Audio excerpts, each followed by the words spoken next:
ఒకనాడు మీకు అమ్మవారు, మీరు అమ్మవారిని నమ్మి ఉన్నా ఒక కష్టం ఇచ్చింది అంటే ఎంత పెద్ద పాపం చేసి ఉంటే ఇంత చిన్న కష్టంగా ఆవిడ తీసేస్తోందో, లేకపోతే ఇలా తీయడం వల్ల ఏ పెద్ద ప్రయోజనం రాబోతోందో మీకేం తెలుసు?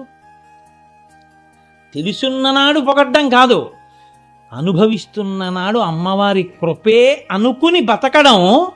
దీన్ని శాస్త్రంలో ఏమంటారంటే కర్మ ప్రూఫ్. కష్టం వచ్చినా సుఖం వచ్చినా అమ్మవారి పాదాలే పట్టుకుని ఉండి నువ్వే నడిపిస్తావన్న భక్తి మార్గంలో నడిస్తే కర్మ ప్రూఫ్. ఇప్పుడు ఏమైంది? అమ్మవారు మిమ్మల్ని చూసుకుంటుంది.